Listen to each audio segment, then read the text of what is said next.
Ang bowl na yan, ilipat nyo na sa kwarto ko. Pangina na ninyo ang guest room. Buksan ninyo ang mga bintana.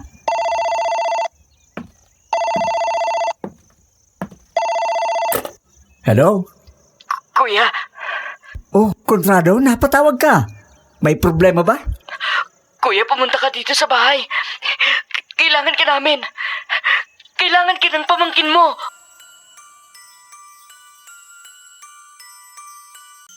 Itago niyo na lang ako sa pangalang Emilio. Sa panahon po na ito, ay pinaplano namin ang kaarawan at kasal ng aking pamangkin na itatago ko sa pangalang Chona. 29 anyos na siya sa kasalukuyan. Ako ang tumatayong ama niya.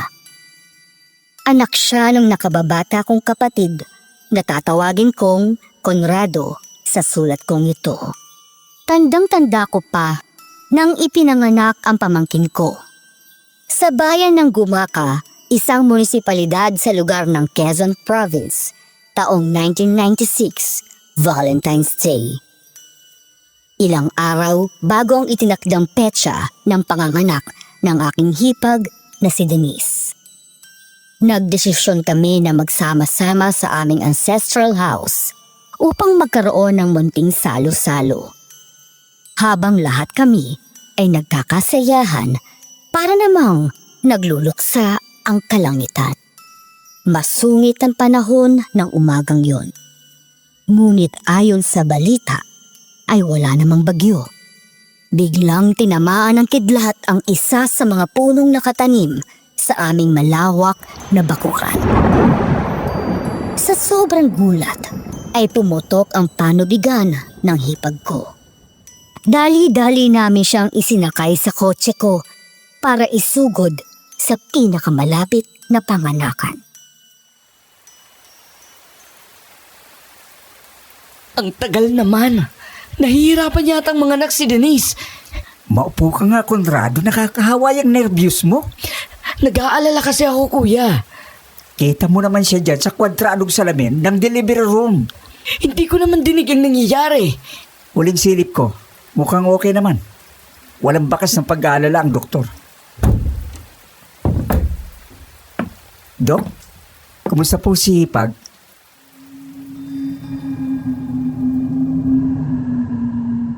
Sinabi sa amin ng doktora na isang malusog na babaeng sanggol ang ipinanganak ni Denise. Agad kaming pinapasok sa loob at inabutan pa namin na binabalot ng nurse ang aking pamangkin. Naghalo ang amoy ng alkohol at ang matamis, ngunit amoy metal na singaw ng dugo mula sa panganganak. Puno ng saya at pagdiriwang ang aming mga damdamin. Maging ang nurse ay nakangiti rin.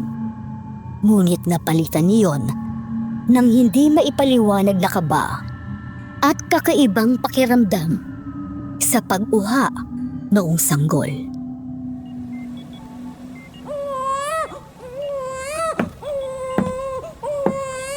Ano ba yun? Parang kinilabutan naman ako. Oha ba yun? Oha ba yun ni Baby Chona? Nakapanganak ka na pala, Denise? Oo, Ate Emmy.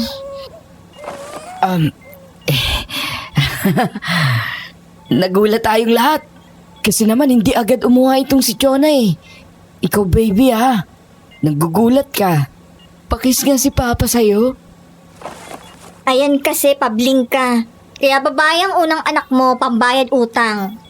Ate Emmy naman, ang bait kaya nitong asawa ko. Ako ang first girlfriend niyan. Baka first official girlfriend siguro. Pero ang totoo, madaming reserba yan. Hindi stick to one, yang utol ko. Salamat, kuya. Stick to 1 billion. Pasalamat pa ako. Ilalaglag lang pala ako. Ang bait mo din, oh.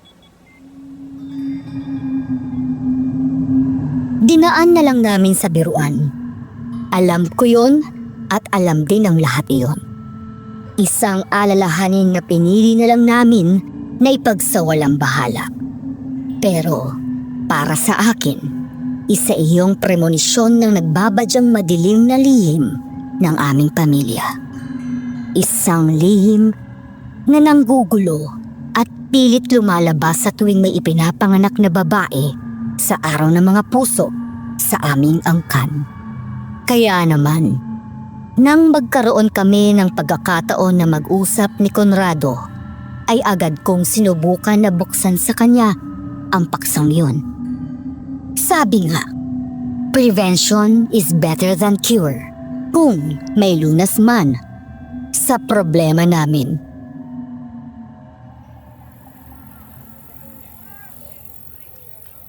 Anong gusto mong pag-usapan, kuya? Dinala mo pa ako dito sa labas. Di ba pwede na isali din natin sila? Conrado, may dapat kang malaman tungkol sa pamilya natin. Mas mabuti na mapag-usapan natin to bago pa lumaki ang problema. Kuya, kung tungkol sa kababalagan yan, itigil mo. Dahil ba ito sa pag-uha kanina? Sabi na eh. Alam ko naramdam mo na may kakaiba sa nangyari kanina. Huwag mo yung ipagsawalang bahala. Kuya, normal lang na magulat sa uha ng bata. Walang ibig sabihin yun. Hindi mo maitatanggi na may kakaiba sa anak mo. Habang maaga ay dapat nating hanapan ng solusyon. Ang solusyon ay manahimik tayo. At huwag gumawa ng gulo na hindi naman natin kailangan. Mabuhay tayo sa kasalukuyan. At hindi sa mga pasalin-salin na mga kwento. Minsan, maganda din ang maniwala sa mga kwento. Kahit bilang gabay lang, mas mahirap kapag huli na ang lahat. Pero siyempre, hindi siya nakinig.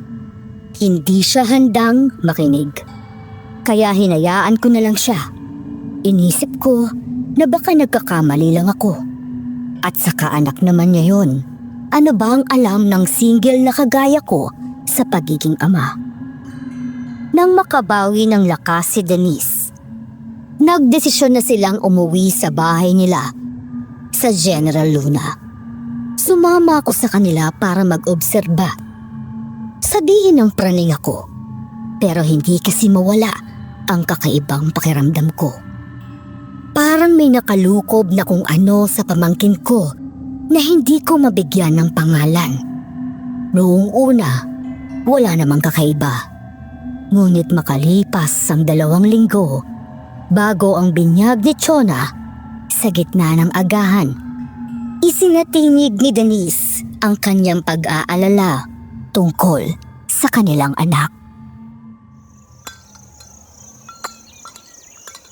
Conrado, Ano yun? ano kaya kung gawin nating mas maagang petsa ng binyag ni Chona? Bakit? May reservation na tayo sa caterer. May petsa na din sa simbahan. Baka mamaya, kapag pinalitan pa natin, maging mas late pa ang date ng binyag. Nakakatuwaan yata ng mga nasa paligid natin ang anak natin eh. Paano nakatuan? Ilang araw ko na kasing napapansin na may mga pasa at ilang mapupulang maraka ang aming anak kuya.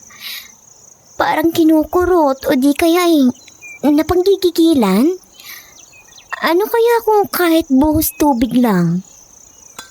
Masyado kang nag-aalala. Baka naman marka lang ng kumot. Balitan natin. Baka magaspang lang ang ating nabili.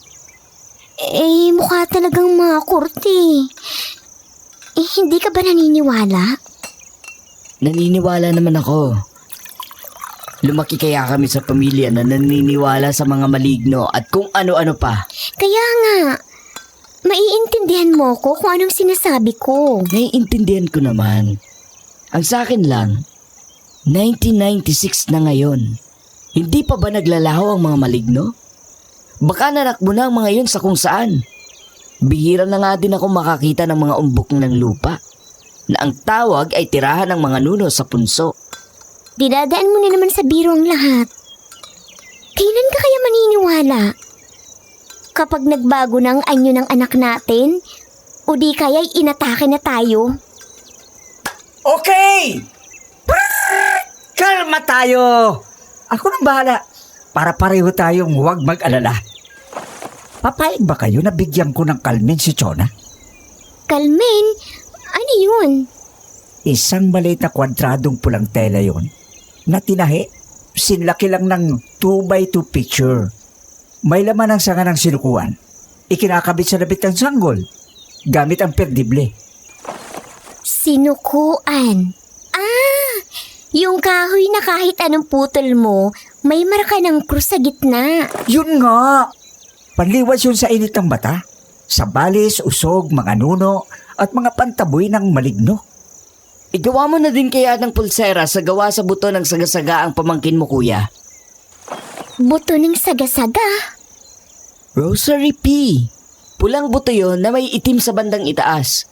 Ginagawang bracelet ng mga bata. Pangontra sa usog at sa mga maligno. Bihira nang gumagamit ng ganon.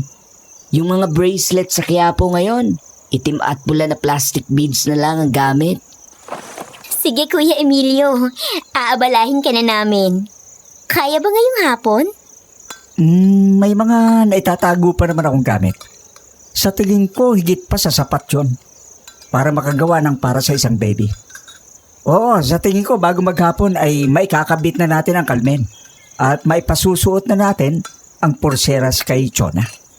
Huwag ka mag-alala. Katulad ng ipinangako ko, natapos ko nang tahiin ang kalmen at pulseras na gawa sa buto ng saga-saga.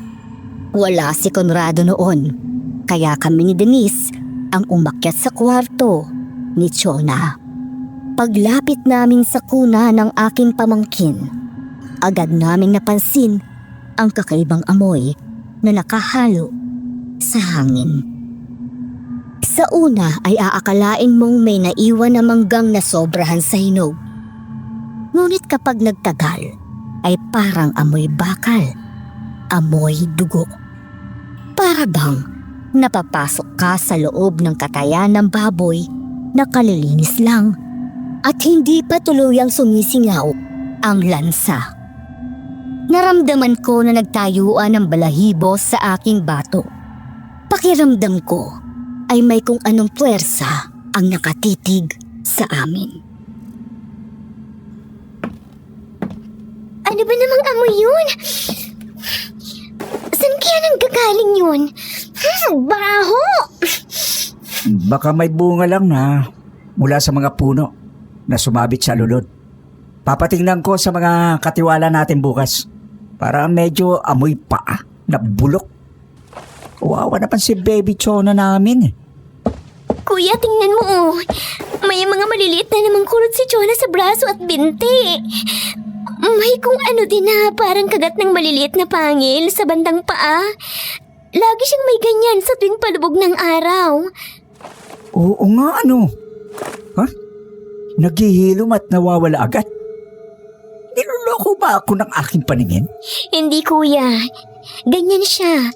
May isang linggo ko nang napapansin yan eh. Pero hindi naman masyadong binibigyang pansin ni Conrado. Akala ko din nung una, namamalikmata lang ako pero... Hindi din nag-iiwan ng anumang peklat o bakas. Kaiba ito ah. Kailangan ko na makausap si Conrado tungkol dito. Oo kuya, makasuyo na sa'yo. Baka kung sakaling ikaw ang magsasabi sa kanya ay makinig siya. Medyo nagkakatakutan na din kami ni Ate Emmy. Mabuti pa, isuot mo na agad kay Chona itong pulseras na ginawa ko. Tapos, ikabit mo na rin ang kalmin sa kanya. Siguraduhin mo na laging nasa bata ang mga yan ha. Sige kuya, sisiguraduhin ko. Ibibilin ko na din kay Ate Emmy. Ay! Ano yun? Nakakagulat naman. Parang sa may bakuran ninyo nanggagaling ah. Teka, sisilip lang ako sa bintana. Baka naman bunga lang ng isa sa mga puno ninyo. Sinong naandyan? May tao ba dyan? Kuya, may nakita ka ba? Parang may anino ako napansin dun sa may puno, oh. Kailan lang yun? Ayan, oh, nakatitig sa atin. Nakakakilabot. Sa nagahalong kahel at pula na sinag ng papalubog na araw, namataan namin ang isang nilalang na wangis babae na nakakapit sa isa sa malalaking puno. Parang isang higanteng tuko ang paraan ng pagkakakapit ng nilalang doon. Puting-puti ang harapan ng nilalang at malauling sa itim ang likuran. Umitaw iyon sa pagkakakapit sa puno at tuluyang tumayo. Pansumandali kaming hinarap at pagkatapos ay agad din yung nawala. Na para bang isa lamang yung paglalaro ng mga anino sa bakuran. Hindi ko naiwasan na makaramdam ng kilabot ng mga sandaling iyon. Kuya Emil, ano yung nakita natin? Wangis babae pero hindi yung tao, di ba? Siguro nga hindi. Imposibleng tao yun. At anong itsura yun? Parang idinikit nila ng balat sa buto. At ang laki ng tiyan. May mahaba at itim na dila na sing itim ng kanyang labi. Nakakakilabot. Lalo na nang haguri ng dila yung malaki niyang tiyan. Subukan mo na kumalma. Nararamdaman ng anak niyo ang takot mo. Tayo ang matanda dito. Kahit sino naman matatakot. Lalo na kung makakita ka ng gano'n ng hitsura. Tapos baligtad pang paa. Napansin mo ba? Nakaharap sa atin ang nilalang na yun nang bumitaw sa puno. Pero ang paa ay sakong ang nakaharap. Anong uri ng nilalang yun? Di ko alam. Di ako makapagbigay sa iyo ng sagot. Masamang espiritu? Maligno? Aswang? Bakit pa orong kong maglakad? Nakakatakot talaga yun. Hindi ako sigurado kung ano yun. Pero kung ano man yun, sigurado akong walang dulot na mabuti yun. Kaya wag na wag mong aalisin kay Chona yung kalmin at pulseras. Oo, kuya. Makakaasa ka. Kung pwede nga lang na lumipat na kami ng tirahan eh. Aaminin ko po, hindi totoo na hindi ko alam kung ano ang bagay na yon. Alam ko kung ano iyon. Isa iyong nilalang na pinoproblema ng aming pamilya. Sa tuwing may ipinapanganak na babae sa araw ng mga puso sa aming angkan. Isang nilalang na nakasulat sa lumang aklat na iniingat-ingatan ng aming mga magulang. Nilalang na naging kakabit ng aming pamilya nang dahil sa isang sumpa. Isang nilalang na kung tawagin ay Churel. Pagsapit ng gabi, pagdating ni Conrado, ay agad ko siyang kinausap ng sarilinan sa salas ng kanilang bahay. Umaasang makikinig siya sa akin sa pagkakataong iyon. Anong pag-uusapan natin, kuya? Nagpakita na ang kinatatakutan ko, Conrado. Kahit ang misis mo ay nakita na yon. Anong kinatatakutan, kuya? Ang nilalang na nasa lumang libro na iniingatan ng ating mga magulang. Ang Churel. Ang siyang parte ng madilim na lihim ng ating pamilya. Kuya, pagod ako sa trabaho. Hindi ako handa na makinig sa mga kwentong aswang o kung ano man ang nilalaman na impormasyon ng lumang aklat ng mga magulang natin. Wala na din naman sila. Move on na din kaya tayo. Kailan mo ba paniniwalaan ng lahat? Lahat na lang ba iiwasan mo? Kahit ang asawa mo nakikita na ang hindi normal na bagay sa anak nyo. Makikang mga nangyayari sa paligid nyo. Normal ang anak namin. Normal kami. Normal tayo. Lahat ng bagay sa bahay na ito ay normal. Isa itong tahanan at hindi bahay ng kababalagan. Ang hindi normal ay ang paniwalaan natin na may hindi normal sa anak ko at sa mga nangyayari. Kahit pa malinaw na ang mga palatandaan? Pwedeng maging bias ang mga yan. Dahil sa mga matandang paniniwala. Minsan tayo din ang umaakit ng masama sa atin eh. Kaya dapat maniwala din tayo na walang katotohanan ng mga ganon. Dahil alam ko na hindi ako pakikinggan ng kapatid ko. Kung puro paliwanag lang ako at walang solidong patunay. Nagpaalam ako sandali sa kanila na uuwi muna ako ng Gumaka sa aming ancestral home. Agad naman akong pinayagan ni Conrado pero nakisuyo siya na bumalik ako agad dahil walang kasama ang kanyang mag-ina at hipag. Isang gabi lang akong nawala. Kinuha ko lang sa aming bahay ang lumang libro ng aming mga magulang. Pagbalik ko ng dapit hapon ng sumunod na araw, hindi ko inasahan ang aking inabutan.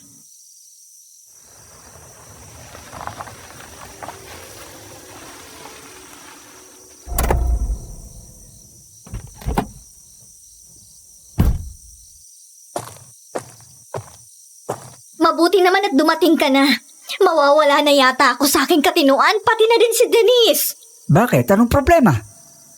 Nasaan yung mag-ina? Nakuwi na ba si Contrado? Si Denise kasi. Ayun, panayang iyak, natatakot na kasi. Hindi ko makausap ng matino. Ay, naku, maluloka na ako. Anong nangyari? Hindi ko din maintindihan. Mabuti papuntahan mo na lang sa nursery room. Baka mapakalma mo.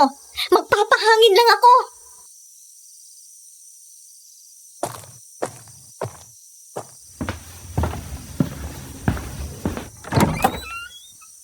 Denise?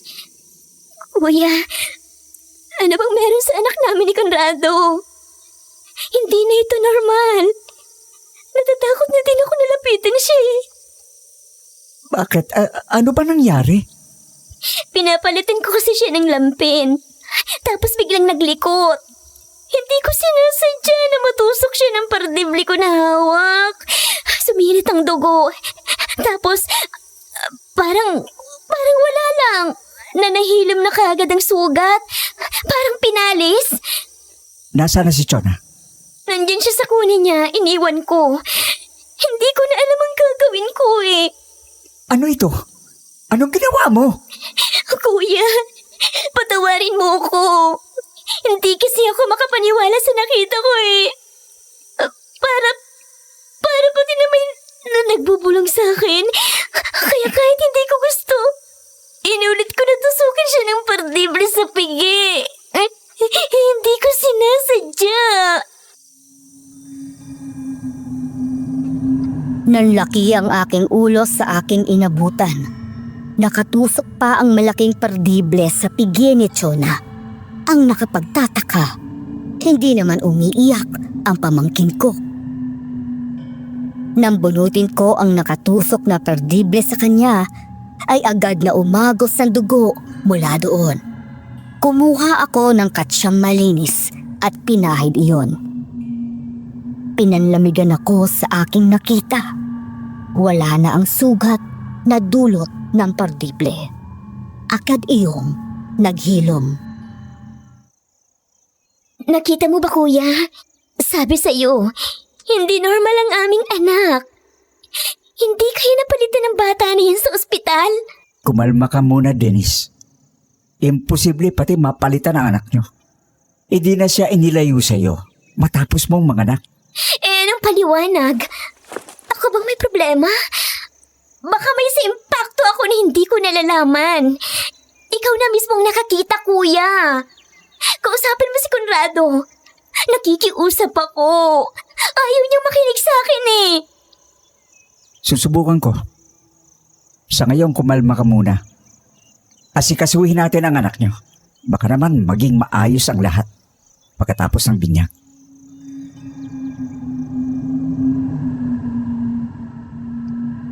Makalipas ang ilang araw ay idinaos na ang binyag ni Chona. Dinaluhan iyon ng ilang kakilala at malapit na kamag-anak. Wala namang nangyari na hindi inaasahan. Nanatiling masigla ang aking pamangkin. Ngunit bandang gabi, nang matapos ang kasiyahan at wala na ang mga bisita, mismong si Conrado at ako ang nakaranas ng kakaiba kay Chona. Oras ng pagbibigay kay Chona ng gatas dahil pagod na ang magkapatid na Denise at Emmy sa pag-aasikaso ng bisita. Kami na ni Conrado ang nagboluntaryo na mag-asikaso sa aking pamangkin. Nagbibiruan pa kaming magkapatid noon. Mga naging yaya pa nga tayo. Bah, swerte ni Chona. Ang pupugi ng yaya niya. Matso pa ako. Oh, Hindi ka rin naman mayabang ano kuya. Mag-asawa ka na din kasi. hindi para sa lahat ang pag-aasawa. At saka, sa'yo pa lang kota na ako eh. Okay na lang ang ganito. Humanap ka na kuya. Mamaya maubos ang mga gaganda eh. Gika. Aanhin ang magaganda kong sakit ng ulo. Ang lansa naman ang nursery. Kuya, pakibuksan nga ang mga bintana. Ang baho! Baka may sawa na dito sa bahay niyo. Dumadalas yata ang ganitong amoy. Dito lang naman sa nursery. Bakit mo naman naisip na baka may sawa? Malansa daw ang lugar kapag may sawa na nagtatago. Ipapacheck ko bukas ang buong kwarto ni Chona para makasigurado. Dahan-dahan, Chona! Hindi naman tatakas ang kamay ni Papa. Parang gusto mo na akong kainin na. Kamay ko yan. Etong gatas mo. Oh. Natigilan kaming magkapatid nang makita namin kung paano sunggaban ni Chona ang kamay ni Conrado. Ang bibig niya na wala pang ngipin ay pinanggigigilan ng mga daliri noon gamit ang kanyang gilagid. Gigil na gigil ang sanggol na kinagat iyon. May kung anong uri ng ungol ang lumalabas sa aking pamangkin. Animoy, mabangis na hayop na sarap sa kinakain. Kung nagkataong may ngipin na si Chona, pihadong putol na ang daliri ng kapatid ko. Palihim kong naipilig ang aking ulo. Baby, gigil na gigil ka sa daliri ni Papa. Baka maputol mo yan, Gika. Ano yan? Ginagaya mo pa si Chona? Ay talagang magkama. Mamaya, makalakhan niya yan. Ha? Anong ginagaya? Sino nang gagaya? Dalawa na kayong gumagawa ng ingay ah. Hindi. Ano yan? Pangalan? Yung nasa likod mo. Lingunin mo. Nakaupo ako doon sa barandilya ng bukas na bintana. Nagtataka akong lumingon at nahintatakutan sa aking nakita. Ang nilalang na nakita namin ni Denise ilang araw nang nakalilipas ay nakasampa doon at titig na titig sa aming tatlo. Nakalabas ang itim noong dila. Nakalugay ang buhok na kulot na maitutulad sa buhok na matatagpuan sa pribadong parte ng katawan na nasa pagitan ng mga hita. Umangil yun at agad na napuno ng nakakasulasok na amoy ang kwarto. Amoy na bulok na dugo. Tulala kaming dalawang magkuya ni hindi namin magawang sumigaw. Siya namang dating ni Denise at ng ate niya na si Emmy. Diyos ko po, ano yan? Aswang! May aswang! Nahimatay si Ate Emmy! Umalis ka dito na demonyo ka! Ano bang nangyayari dito? May dapat ba akong malaman, ha? Conrado, Kuya Emilio, may mali ba kay Chona? O sadyang napagkakatuwaan lang tayo ng panahon? Ano bang meron? Iniayos muna namin sa higaan ang nahimatay na si Emmy. Pagkatapos ay nagdesisyon na akong kausapin ang mag-asawa. Hindi na maitatago pa ni Conrado ang katotohanan, gaano man niya yon sikapin na ignorahin. Ibinahagi ko sa kanila ang saling kwento ng aming pamilya. Ayon sa nilalaman ng libro na pag-aari ng aming mga magulang. Mula ang angkal namin sa lahi ng mga Hapon. Nananakop noon sa Pilipinas, pangalawang digmaang pandaigdigan. Taong 1942, nang mapadpad sa Pilipinas ang aming ninunong hapon na isang sundalo. May bitbit siya noon na isang babae mula sa India. Si Aina. Oo, si Aina. Mula siya sa isla ng Andaman at Nicobar. Sa pilitan siyang kinasama ng ninuno natin hanggang sa labag sa kalooban ni Aina. Nagdalang tao siya. Nang malaman yun ng ninuno natin, maging mas malapit siya doon sa babae. Lalo na nang malaman niya na gusto noong babae na buhayin ang bata. Ayon sa mga narinig ko na kwentuhan, nagdesisyon daw si Aina na tapusin ang lahat gamit ang sarili niyang mga kamay nang hindi niya iniaanak ang bata na nasa sinapupunan niya. Oo, tama yun. Dahil sa pagkamuhi niya doon kay Taro. Kawawa naman siya. Sobra sigurong tinanas niyang pagdurusa. Oo, nakaranas siya ng pakainin ng dumi ng baboy, bigyan ng prutas na tinubog sa ipot ng manok, at pagkain tanging mga bibi at talagang baboy lamang ang kakain. Bakit hindi nilang siya pinakawalan? Nang magdesisyon ang ninuno namin hapon na si Taro, napakawalan siya. Huli na ang lahat. Hindi. Bakit mo ba ikinikwento ang napakadilim na nakaraan ng pamilya natin, kuya? Parang hindi pa sapat na namomroblema na tayo. Dahil hindi lang basta tinapos ni Aina ang lahat. Nag-iwan siya ng sumpa Sumpa? Kanino? sa buong angka namin. Tama na yun, Kuya Emilio. Sa paraan ng pagpigil sa akin ni Conrado, kinutuban na ako.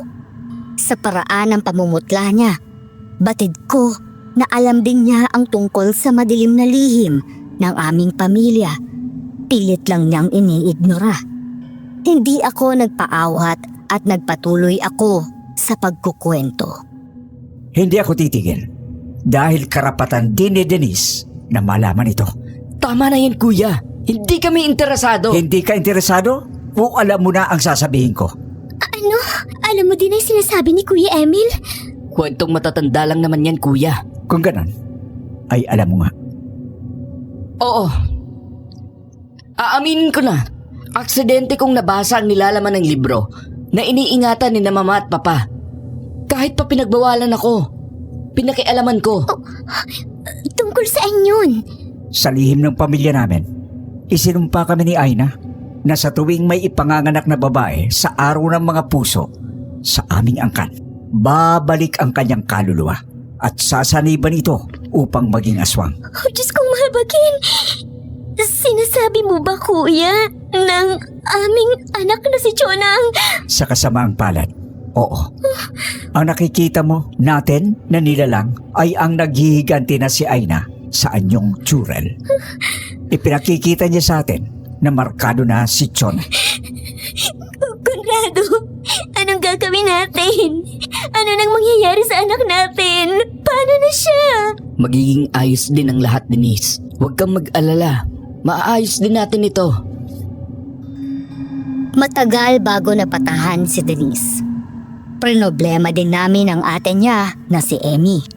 Nang magising iyon at nanghihisterya. Buti na lang at naniwala siya sa nakababata niyang kapatid na si Denise. Nang sabihan siya na ligtas na silang lahat na nasa bahay at wala ng aswang. Nang maging kalmado na ang lahat, hinarap ako ni Conrado.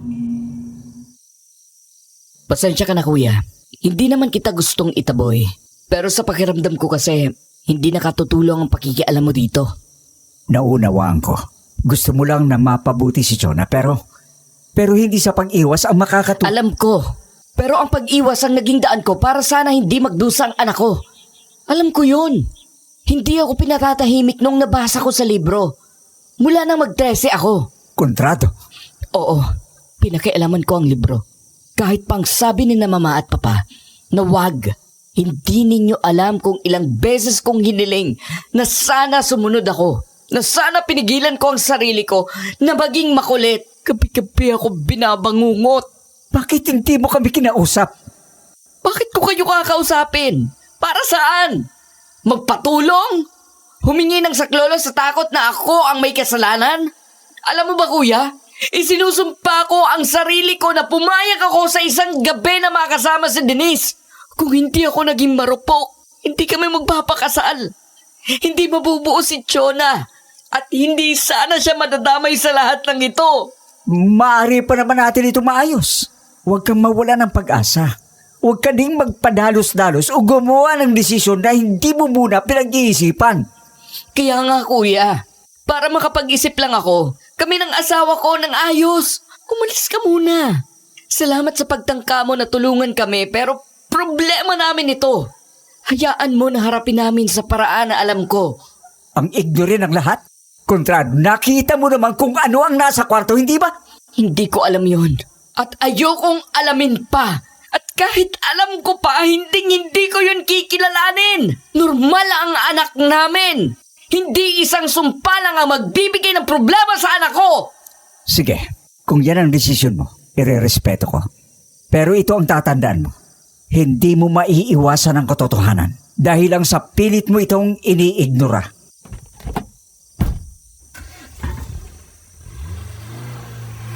Kung sakali na kailangan mo ko, nasa ancestral home lang natin ako.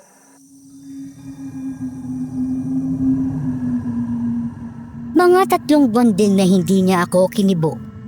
Tuloy naman ang buhay ko sa ancestral home.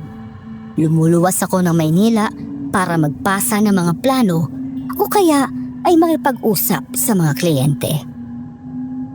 Tapos, balik na ako sa pamamahala ng aming property sa Gumaca. Isang araw, habang abala ko sa pag-aayos ng mga kwarto ng aming ancestral house, nakatanggap ako ng tawag mula kay Conrado.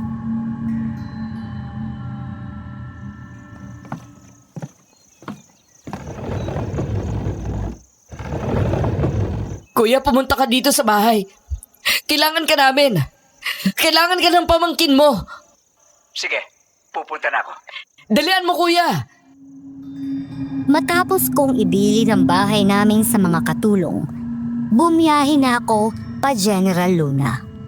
Pagdating ko doon, agad akong sinalubong ni Conrado. Yumakap siya sa akin at humingi ng tawad sa naging asal niya sa akin noong nakaraan. Tinapik ko siya sa balikat upang ipaalam sa kanya na hindi ko dinamdam ang ginawa niya. Okay lang yon. Huwag ka mag-alala. Nandito na si Kuya.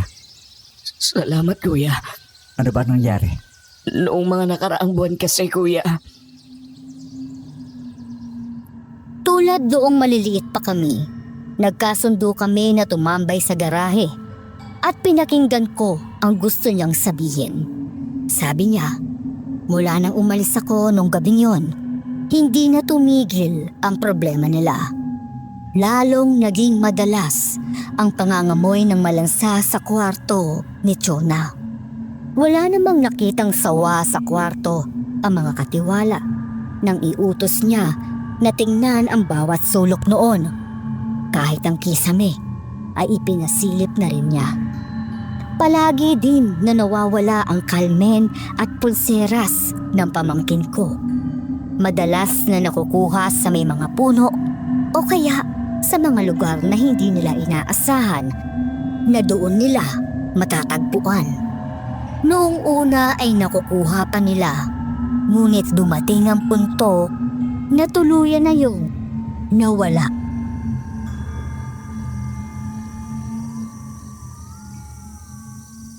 Pero hindi yun ang talagang naging problema namin, kuya. Ano yon? Nang gabi na umalis ka, may nakuha kami na kumpol ng buhok sa tabi ni Chona. Sa mismong kuna niya. Buhok? Oo, Baka buhok ni Denise. O kaya buhok ni Emmy. hindi. Parehong maikli ang buhok ng mga yon. Heto oh, mahaba ang buhok na yan. Kulot na kulot pa. Wala namang kulot sa amin. Nang hawakan ko ang kulumpol ng buhok na iniabot sa akin ni Conrado, nakaramdam ako ng kakaibang kaba. Kasunod ng ibahayong kilabot sa pakiramdam ko. Parang may buhay ang buhok. Kaamoy iyon ng lupa na bagong basa ng patak ng ulan. Nakaramdam din ako ng kung anong parang malamig na puwersa ang gumapang mula sa aking palad, pagapang sa aking braso. Parang mga tuyong dahon na nagsasayawan sa loob ng aking ugat.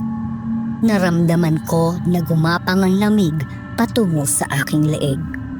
Sinusubukang balutin ang buo kong lalamunan. Parang pinasok ng hangin ang aking ulo. Pagkatapos ay bigla iyong nawala.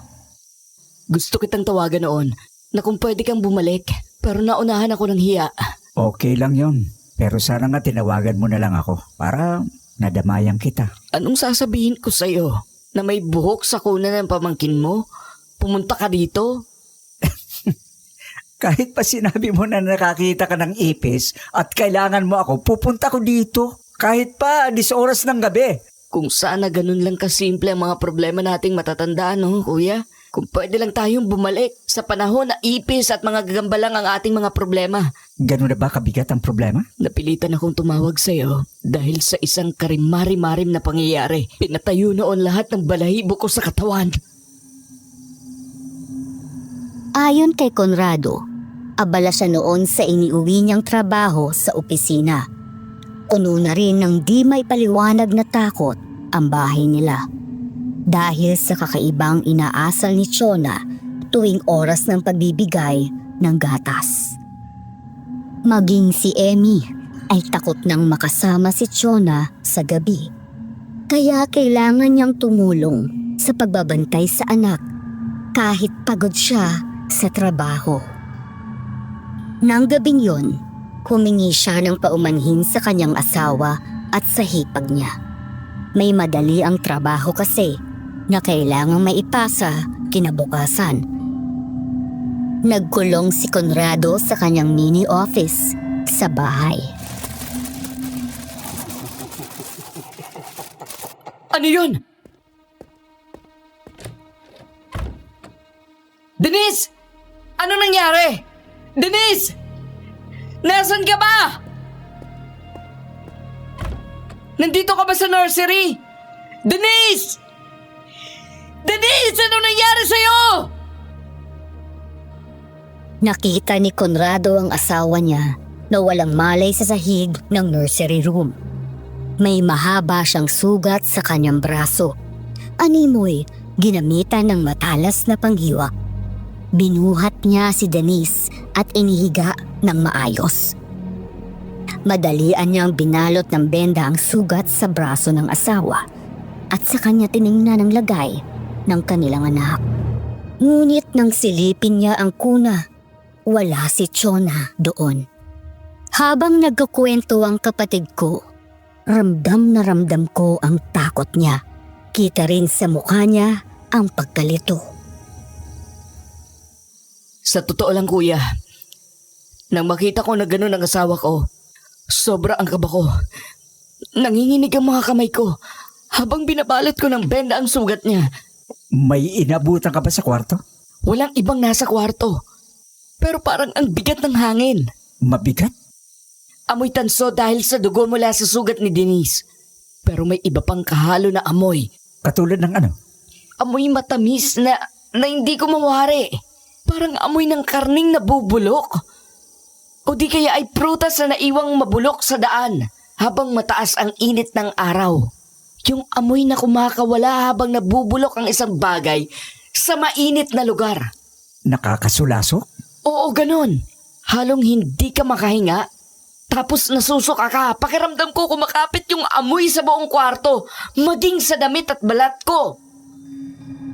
Dahil sa nakakasulasok na amoy, nagdesisyon si Conrado na buksan ang mga bintana.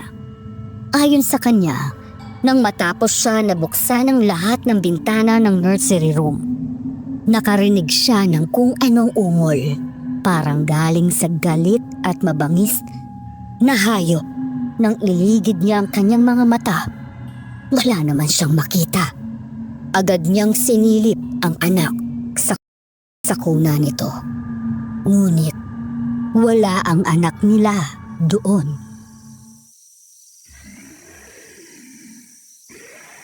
Nasaan si Chona? Nakita mo ba? Hindi agad. Inikot ko ang buong nursery.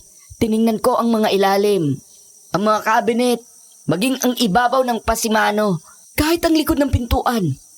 Halos ibinaligtad ko na ang buong kwarto pero hindi ko nakita si Chona. Anong ginawa mo? Kinatok ko sa kwarto niya ang natutulog na si Emmy. Nakiusap ako na tulungan niya ako mahanap si Chona. Inikot namin ang buong bahay pero hindi namin siya mahanap. Diyos ko po.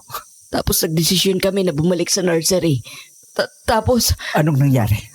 naghalo ang kaba, ang pangangasim ng sikmura ko sa aming inabutan. Anong inabutan mo? Si Chona, na hindi namin makita. Nasa tabi ng walang malay na si Denise. Naliligo ang mga maliliit niyang kamay ng dugo. Sana ang benda sa mahaba at malalim na sugat ni Denise. Inalis yun ni Chona. Naliligo ang mga kamay niya ng dugo na mula sa sarili niyang ina. Ano? Ang mata ng anak ko, kuya, nagbabagang pula. Mahahaba at maiitim ang mga nagtutulisan niyang kuko sa maliliit niyang mga kamay. Tapos, kitang-kita ko ang ligaya sa kanyang mukha.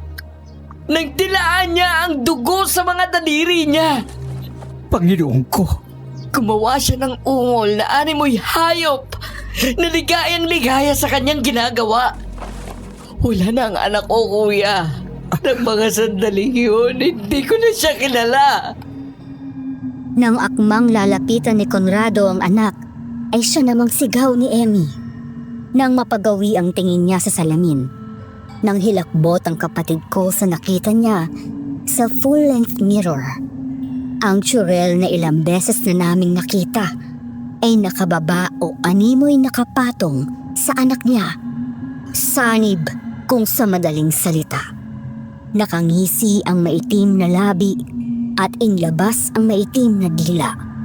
Kita ko ang panginginig ng balikat ng kapatid ko nang sabihin niya sa akin ang nakita niya. Oo, kuya. Ang halimaw na nilalang na yun.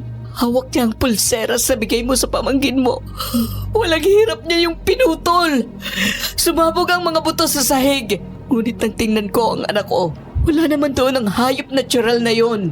Wala? Parang nang iinis lang siya na sa salamin ko siya nakikita pero wala siyang pisikal na anyo. Muntik ko nang sugurin ng sakalangan ako. Buti at napigilan ako ni Emmy. Salamat at may umawat sa'yo. Kuya, anong gagawin ko? Anak ko pa ba ang nasa nursery room? Talaga bang ito ang sasapitin ng anak ko? Huwag kang mag-alala. Hahanap ako ng solusyon. Magpakatatag ka. Nang mapakalma ko ang kapatid ko, dinalaw ko si Chona sa kwarto niya. Mahimbing na natutulog ang aking pamangkin. Wala din ang kakaibang amoy sa kwarto. Napadasal ako, humingi ng gabay. Umasa na baka sakali ay may masagap akong sagot. Nang wala akong maisip, umalis ako saglit. Natagpuan ko ang aking sarili na naglalakad sa may dalampasigan. Naalala ko ang isang kilala ko sa San Pablo, Laguna. May lola yon na magaling na albularya. Dala ang pag-asa sa aking dibdib. Bumalik ako sa bahay nila Conrado. Nadatnan ko siya na laglag ang balikat na nakatingin sa kawalan sa salas ng kanilang bahay. Buti at gising ka pa. Akala ko iniwan mo na kami. Nag-iisip lang ng konti at may ibabalita ako sa'yo. Ano yun? Baka matulungan tayo ng lola ng kakilala ko. Taong simbahan? Hindi, albularya yun. Magaling daw, sabi ng kakilala ko. Taga dito sa atin sa Quezon? Maraming magagaling dito. Tubong Quezon pero nasa San Pablo, Laguna. Siya nga. Tara na. Lumakad na agad tayo. Bukas, lumakad tayo. Madilim-dilim pa lang. Sa ngayon, magpaalam tayo ng ayos kay Denise. At yun nga ang aming ginawa. Matapos kaming makipag-usap kay Denise, ay nagbiyahe kami pa Laguna. 4:00 pa lang ng madaling araw ay nasa biyahe na kami. Matapos ang halos 4 na oras na biyahe, ay nasa San Pablo City na kami. Sa tulong ng mga mabubuting loob na nagtatricycle at ilang lokal ng lugar, narating namin ang bahay ni Lola Peneng. Malayo pa lang kami sa gate ng kanyang lugar ay sinalubong na niya kami.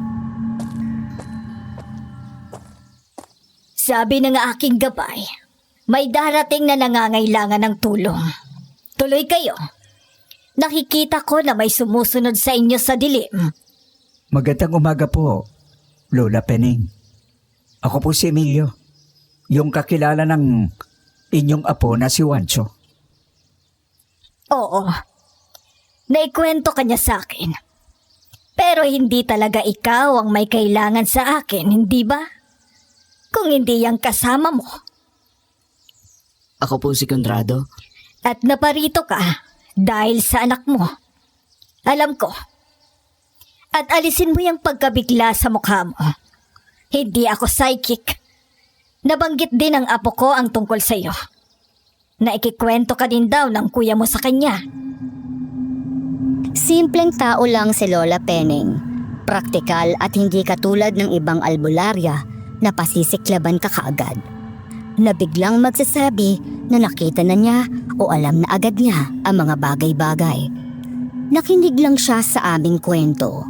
Nagtatanong ng ilan, tapos diretso na ulit sa pakikinig. Nang matapos kami na magkapatid sa pagsasabi ng aming sadya, hiniling niya na makita ang lumang libro ng aming mga magulang. Binasa niya iyon at pagkatapos ay isinauli na sa akin. Conrado, pakisulat mo sa papel na yan ang buong binyagang pangalan ng iyong anak. Isama mo na ang kompletong petsa ng kanyang kapanganakan. Heto na po. Hindi maganda. Naluluko ba ng dilim ang anak mo? Kung ganun, ang sagot po ninyo sa aming tanong ay, Oo. Magiging aswang itong anak mo. Wala na po bang magagawang paraan? Sabi niyo'y nabinyagan na ang bata. Bago pa naging mas malala ang mga pagpapakita at pagpaparamdam. opo, Isuko mo na lamang ang anak mo. hindi ko po magagawa yan. Hindi kasalanan ng anak ko ang lumabas siya sa mundong ito. Bakit kailangan siya ang magdusa? O anong gusto mo? Hayaan na lang nating magasik ng lagim yung bata? Sige na naman po, Lola. Pangako po, babayaran ko kayo. Hindi ito tungkol sa pera lang. Wala talaga akong maisip. Baka naman po kahit konti meron kayong alam. Nagbalat ng bunga ng nganga si Lola Penning. Dinurog iyon gamit ang bayuhan niya na marmol. Pagkatapos ay inilagay yon sa ikmo at sinabuyan ng apog. Humarap siya sa silangan at bumulong-bulong. Bago niyang inuya ang ginawa niyang nganga, nang maidura niya ang laman ng kanyang bibig, binigyan niya kami ng pag-asa. Sa susunod na Biyernes, balikan niyo ako dito. Bihira ang kabilugan ng buwan na tumatama sa unang Biyernes ng buwan. Mayo at Tres yun. Sasama ako sa inyo. Maraming salamat po, Lola Pining. Huwag ka munang magpasalamat sa akin. Saka na kapag tumalab. At panalangin ko sa itaas na ako ay gabayan at pahiramin niya ng lakas upang tumalab nga tayo. Magdadasal din po ako. Tama, dahil walang ibang pwedeng tumalo sa kasamaan kung hindi ang kapangyarihan ng ating may kapal. Puno kami ng pag-asa na bumalik ng General Luna. Bit-bit din namin ng ilang pangontra at pangliwas ng masamang elemento. Kagaya ng bili ni Lola Penning, isinabit namin ang mga iyon sa bintana ng kwarto ni Chona. Maging sa kanyang kuna.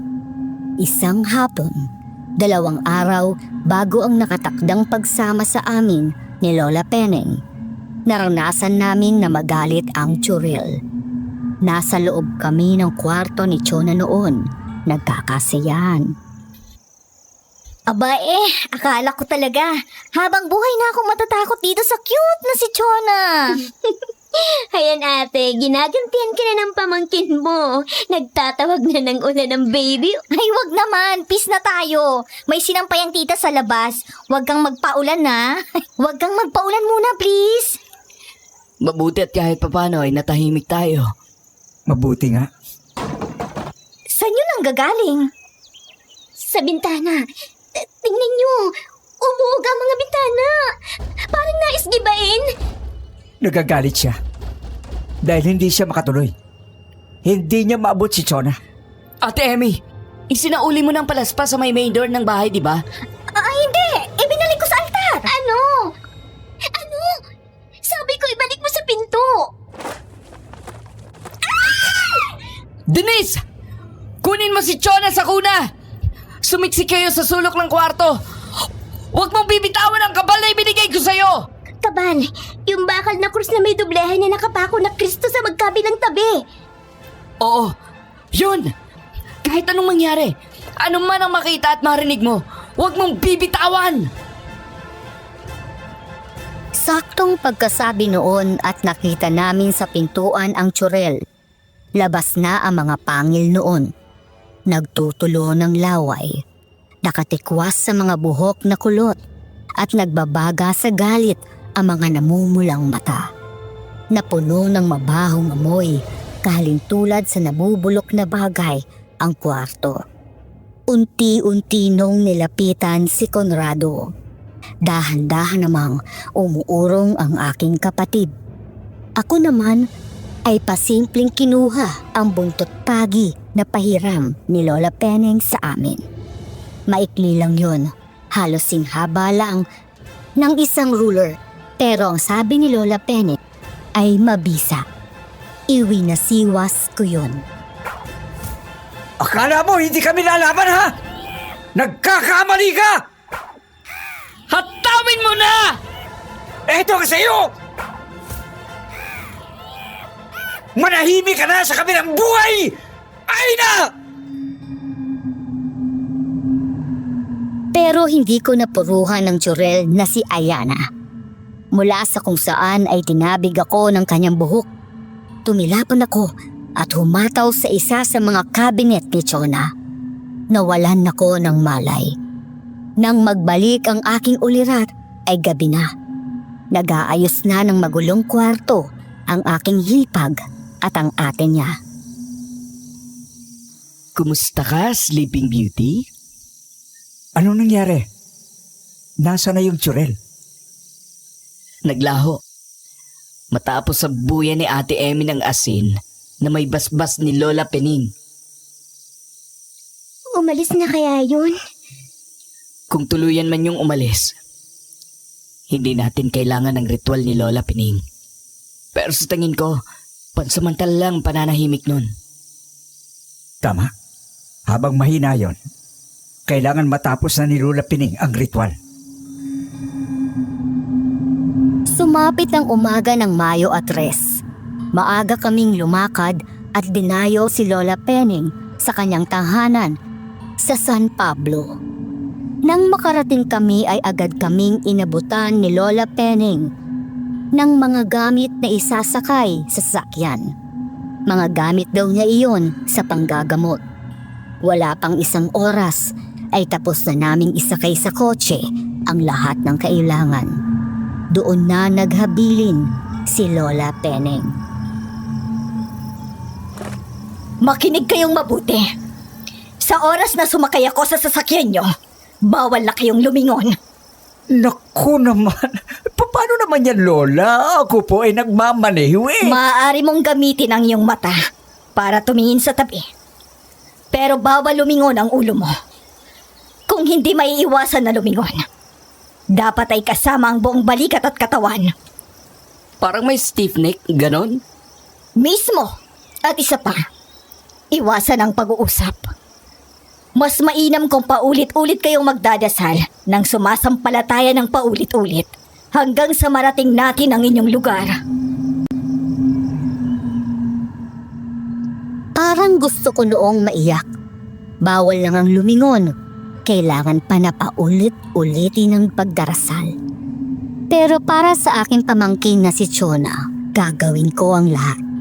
Seryoso naming sinunod ni Conrado ang bili ni Lola Penning hanggang sa marating namin ang General Luna.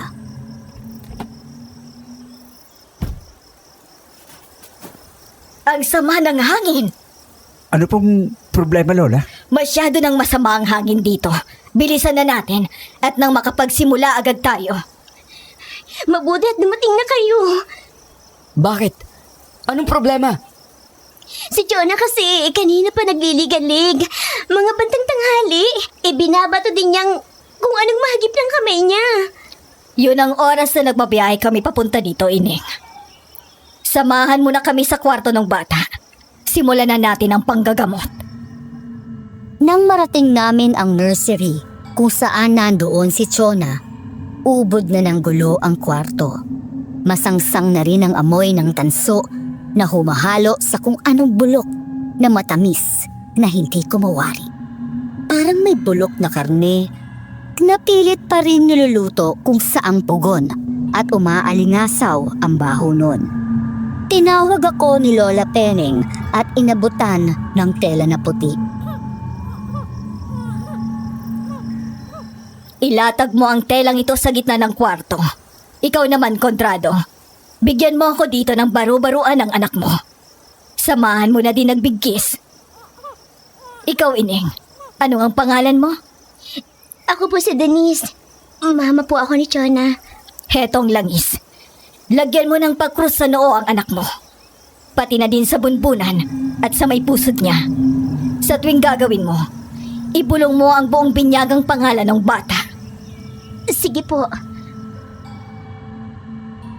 Nagtirik ng 2 malalaking kandila si Lola Penning sa harap ng telang puti. Singkataba iyon ng badelang kawayan. Nagbudbud din siya ng mga buto ng saga-saga sa gitna ng tela. At may dinikdik siya na kung anong mga dahon sa kanyang dikdikan ng nganga. Ilang sandali pa at inilagay niya ang mga yon sa telang puti at iniabot kay Denise. Denise, ipainom mo ang katas nito sa anak mo. Pagkatapos ay ilapag mo siya sa gitna ng telang inilatag ko sa gitna ng kwarto. Sige po.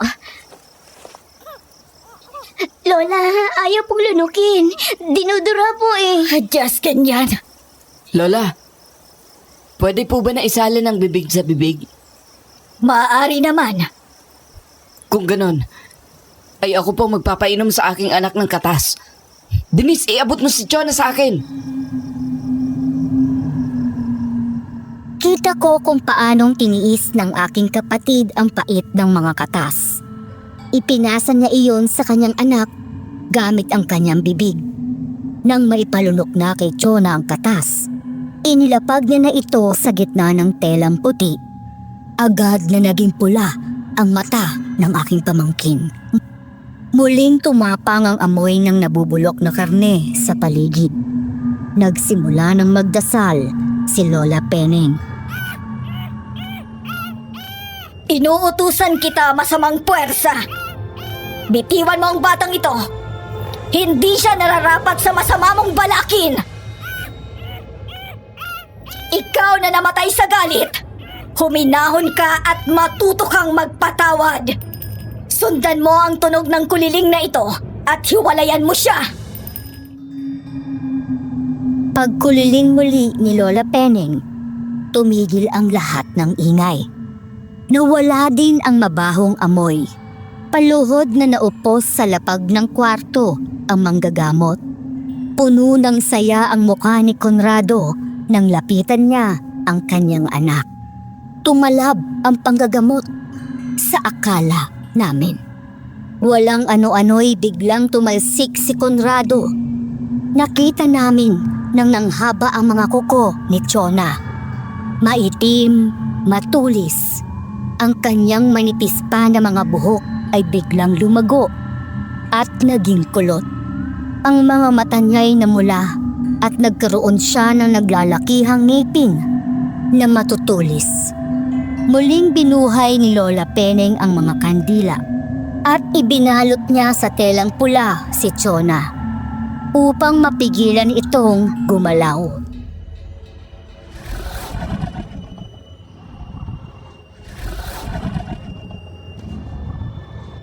Hindi tumalab ang panggagamot. Masyadong malakas ang sumpa. Nasa loob na ni Chona ang tsurel. Anong gagawin natin? Baka may iba pa kayong alam. Wala na. Tuluyan ang nilamon ng dilim ang bata. Wala na akong magagawa. Kung sumpayan, pwede ba yung ilipat? Sambutin ng iba? Ilipat? Ibig mong sabihin, alay, kahalili? Ganun ba? Ipapalit sa bata? Parang ganon. Ngunit ilang araw pa ang kakailanganin.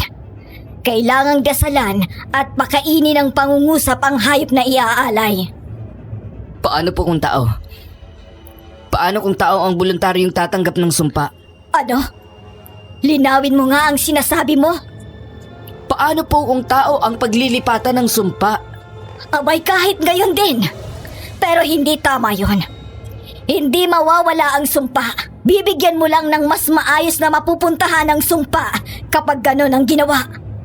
Paano kung mamatay ang sumpa kasama ng tao? Sino namang gonggong ang magpapakabayani ng ganon? Walang tao na nasa hustong isipan ang gugustuhin na maging aswang. Pagkatapos ay tatapusin ang sumpa ng kasama siya. Grabe namang sakripisyo yon. Ako, para sa anak ko. Para sa kanya na hindi niya kasalanan ang ipanganak siya sa mundong ito. Gagawin ko yun para sa kanya. Ano? Ano ba yung pinagsasabi mo, Conrado? May ibang paraan pa naman siguro. Kasalanan ko ang lahat ng ito, Denise. Kung sana lang ay pinagtuunan ko ng pansin ang madilim na lihim ng aming pamilya, hindi na sana kayo nadamay ng ating anak. Hindi mo yun kasalanan. Kasalanan yun ng ninuno nyo na gumawa ng masama. Ng abuso. Hindi ikaw ang gumawa nun. Pero dugo niya ang nananalaytay sa akin. Dahil sa kanya kung bakit ako buhay ngayon. Ikaw ba ay desidido na dyan? Siguradong may kalalagyan ka sa gagawin mong yan. Kung ako ang tatanungin mo, hindi ko ito ibibigay bilang suhestyon. Isa lang ang gusto kong malaman, Lola Pining. Tatalab po ba ito? Kung papayag po ba ako na sambutin ng sumpa? Makakaligtas po ba si Chona? Oo, ang pag-aalay mo ng buhay nang dahil sa pagmamahal mo sa iyong anak ay magiging mabisang proteksyon. Hindi lang sa anak mo, kung hindi sa mga saling lahi na magmumula sa anak mo. Hindi na sila makakasama sa sumpa. Gusto ko siyang pigilan sa kanyang gagawin. Inisip ko nun, baka may ibang paraan. Baka pwedeng ako. Pero naiintindihan ko ang sinabi ng manggagamot. Ang mismong sakripisyo ng kapatid ko ang magiging proteksyon ng angkan na magmumula kay Chona. Tigil ang mga luha na pinanood ko na lang si Conrado. Alam ko, isa akong walang silbi na kuya. Basura, mahina. Kuya, bahala ka na sa mag-ina ko. Huwag mo silang pababayaan, ha? Baka naman may iba pang paraan. Ako na lang kaya. Wala naman akong pamilya. Kailangan ka nila dito. Siguro nga ay meron pa. Pero kailan pa natin yun mahahanap? Kapag ganap ng aswang si Chona, alam nating lahat na wala ng lunas kapag nakatikim na siya ng lamang loob ng tao.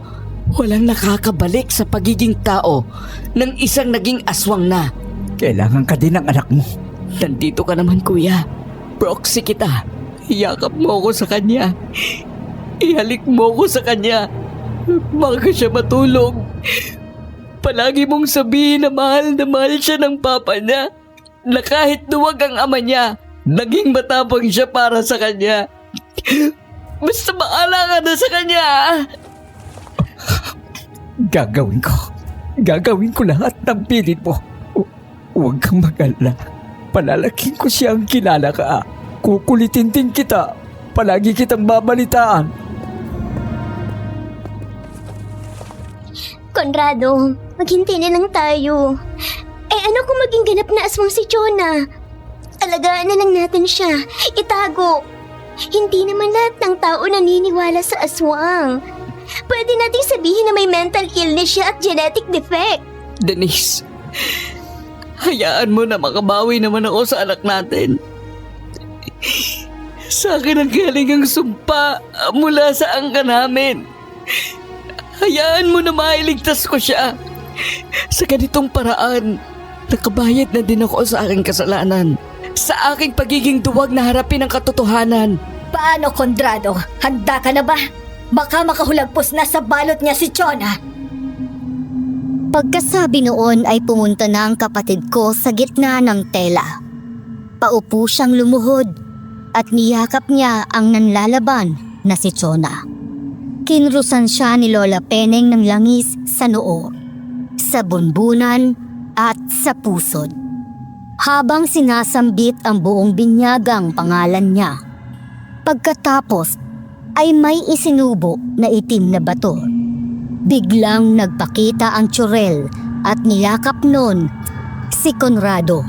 Walang ano-ano'y nakita naming biglang naging isa sila. Doon niya binitiwan si Chona na naging normal na ulit ang anyo.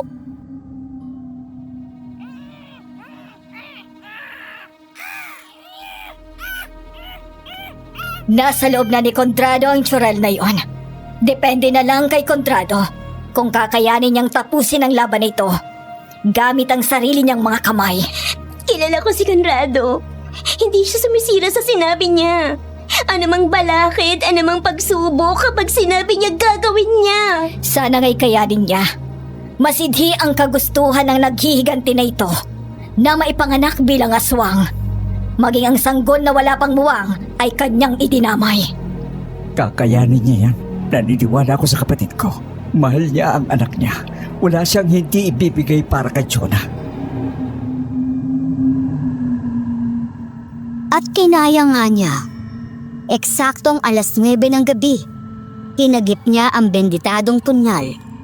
Tinapos ni Conrado ang sumpang minana ng kanyang anak mula sa aming angkan. Tiimbagang tinigil ko na humagulgol. Nauna na sa akin ang aking matalik na kaibigan, ang aking konfidante, ang aking kabiruan, ang kasundo ko sa maraming bagay, ang aking kapatid. Sa harap naming lahat at sa harap ng sumpa, pinatunayan niya na walang hihigit sa pagmamahal ng isang ama para sa kanyang anak. Matapos ang laban sa tsurel, animoy nakidalamhati sa amin ang langit. Bumuhos bigla ang napakalakas na ulan. Walang kulog, walang kidlat. Isang malakas lang na buhos ng ulan. Silbing tagaiyak sa mga luhang hindi namin lubos na maibuhos. Parang nakikiluksa sa atin ang langit. Ganito din ang kalangitan ng dumating si Chona. Ang tanging pinagkaiba lang ay walang kulog at kidlat ngayon. Tapos na ang lahat. Ligtas na ang bata. Normal na din ang iyak niya. Salamat sa sakripisyo ng tatay niya. Salamat Lola Penning sa tulong ninyo. Ligtas na ang pamangkin ko. Sigurado ako nagpapasalamat din si Conrado sa inyo. Ano bang nagawa ko? Wala naman akong kapangyarihan. Nanghiram lang ako ng lakas. Natapos ang gabi na yon, nahalo ang aming lungkot at pagpapasalamat. Lungkot sa sinapit ni Conrado. Pagpapasalamat sa ginawa niyang sakripisyo para sa kanyang anak. Ako, pinanindigan ko ang pangako ko sa kapatid ko. Inalagaan ko si Chona at naging katuwang ako ni Denise sa pagpapalaki sa kanya. Hindi naging kami. Ginugol ko ang buhay ko para sa pamangkin ko. Sa kasalukuyan ay sa Makati kami nakatira. Pinili ni Chona ang mag-aral ng medisina. Bakit nga ba ako sumulat dito? Para maglabas ng bigat ng damdamin at para humingi ng inyong opinyon. Kung kayo ang nasa kalagayan ko sa ngayon, sa palagay niyo ba, nararapat na ipaalam ko kay Chona ang naging sakripisyo ng kanyang ama? Dapat ko ba na ipaalam ang lihim ng aming pamilya? O dapat ba gayahin ko na lang si Conrado? Ilihim ang lahat. Total, ligtas naman na siya. Hayaan ko na lang na basta alam niya kung gaano siya kamahal ng papa niya at ibinilin siya ng papa niya sa akin. Hanggang dito na lamang po. Maraming salamat po sa pagpili ng aking kwento. Aabangan ko po ang mga opinyon ninyo